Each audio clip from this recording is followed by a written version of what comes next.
भोजपुर में वाहन का रफ्तार का कहर जारी है। ताजा मामला जिले के चांदी थाना क्षेत्र का है, जहां चांदी चौक पर एक महिला को अनियंत्रित ट्रैक्टर ने कुचल दिया है, जिससे घटनास्थल पर महिला की मौत हो गई है। जिसके बाद आक्रोशित लोगों ने चांदी चौक पर सड़क जाम कर जमकर हंगामा प्रदर्शन किया है।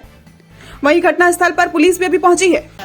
अभी तो महिला जा रही थी पूजा वूजा करने के लिए, उसी में ट्रैक्टर से लगते हुआ है। ग्रामीणों का कहना है कि लगातार ओवरलोड बालू लदी ट्रैक्टर और ट्रक पर चलन किया जाता है, इसमें क्या कहेंगे? है वन वे, वो हमारा तो पावर नहीं है वन वे करने का। अभी तो एसडीओ साहब और डीएम साहब के आदेश से हो सकता है। तो ओवरलोड बालू लदी ट्रक की बात कही जा रही है। तो ओवरलोड तो जो सामने जो भी है, जो सामने है, इसमें ये लोग का कहना है कि रोजाना ओवरलोड बालू लदी का परिचालन होता है और प्रशासन मौन बैठा रहता है। क्या रोजाना वो पकड़ा जा रहा है, कल भी पकड़ा या देखिए लगा हुआ है गाड़ी रही थी और पानी लेकर उधर रोड से इधर टप रही थी। उसी क्रम में ट्रैक्टर ओवरलोडिंग में आ रहा था और काफ़ी तेजी में आ रहा था और उसको मारा तो कम से कम 10 फीट दूर तक महिला फेंका गई।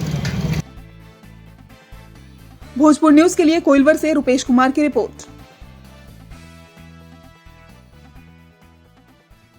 इस खबर को अगर YouTube पर देख रहे हैं तो चैनल को सब्सक्राइब कर घंटी को दबाइए। Facebook पर देख रहे हैं तो पेज को फॉलो, लाइक और वीडियो को शेयर कीजिए। और भोजपुर जिले के तमाम खबरों को सबसे पहले अपने फोन पर पाने के लिए प्ले स्टोर से भोजपुर न्यूज ऐप को इंस्टॉल कीजिए।